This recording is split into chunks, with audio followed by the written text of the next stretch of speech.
வணக்கம். சேஷாத்ரி, உங்களோட labour law adviser, corporate trainer, past IC member. Labour laws எல்லா சட்டங்களையும் ஃபாலோ பண்ணணும். அது மட்டும் இல்லை, ஒரு பிஸ்னஸை ரன் பண்ணணும்னா இந்த லேபர் லாஸை நிச்சயமாக நாம் ஃபாலோ பண்ணியே ஆகணும். அதில் என்னென்ன மாதிரியான ரிட்டர்ன்ஸ் இருக்குது, என்ன மாதிரியான ரிஜிஸ்டர்ஸை மெயின்டைன் பண்ணணும், ரிப்போர்ட்ஸ் என்னெல்லாம் இருக்குது அப்படிங்கிற பற்றின ஒரு கம்ப்ளீட் அவேர்னஸ் செஷன். ஏன்னா ஒரு பிஸ்னஸை ரன் பண்ணால் இதெல்லாம் மிக மிக அவசியம். ஒவ்வொரு ஹெச்ஆரும் ஒவ்வொரு ஆண்டர்ப்ரனரும் என்னென்ன மாதிரியான ரிஜிஸ்டர்ஸ் நம்ம கம்பெனிக்காக மெயின்டைன் பண்ணணும், என்ன மாதிரியான ரிட்டர்ன்ஸை எந்த இடத்துல ஃபைல் பண்ணணுன்றது அவேர்னஸ் கண்டிப்பாக தேவை.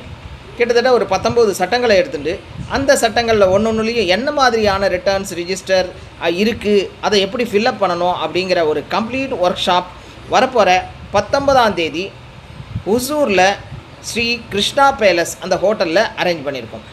பார்த்தோம்னா ஃபேக்ட்ரிஸ் ஆக்ட், அதில் பலவிதமான ரெக்கார்ட்ஸ், அதுக்கப்புறம் ரிட்டர்ன்ஸ், அது சட்டத்தில் என்னென்னலாம் சொல்லியிருக்கு, தமிழ்நாடு ரூல்ஸில் என்ன சொல்லியிருக்கு, கான்ட்ராக்ட் லேபர் எடுத்தோம்னா கான்ட்ராக்டருக்கு என்ன, கான்ட்ராக்ட் பிரின்சிபல் எம்ப்ளாயருக்கு என்ன, அதே மாதிரி இன்ட்ரெஸ்டட் மைக்ரண்ட் ஒர்க்மென், பாஷ் கம்ப்ளைண்ட்ஸ் ரொம்ப மிக முக்கியமானது, ஷாப் அண்ட் எஸ்டாப்ளிஷ்மெண்ட்டாக இருந்தால் என்ன மாதிரியானது, பிஎஃப்பில் என்ன கம்ப்ளைண்ட்ஸ், இஎஸ்ஐயில் என்ன கம்ப்ளைண்ட்ஸ், அது மட்டும் இல்லை இப்போ நம்ம பேமெண்ட் வெல்ஃபேரில் பார்க்கும்போது கிராஜுவிட்டி, மெட்டர்னிட்டி, போனஸ் இதெல்லாம் கொடுக்கும்போது என்ன மாதிரியான கம்ப்ளைண்ட்ஸ், வேஜஸில் என்ன, ஈக்குவல் ரெமுனரேஷன், இண்டஸ்ட்ரியல் டிஸ்பியூட்டில் என்ன மாதிரியான ரெக்கார்ட்ஸ் எல்லாம் மெயின்டைன் பண்ணணும், standing order, national and festival holidays, labour, இப்படி கம்ப்ளீட்டாக அதனுடைய ரெக்கார்ட்ஸ், ரிஜிஸ்டர், ரிப்போர்ட்ஸை பற்றின ஒரு செஷன் ஒர்க் ஷாப் 19ஆம் தேதி ஒசூரில் நடக்கிறது.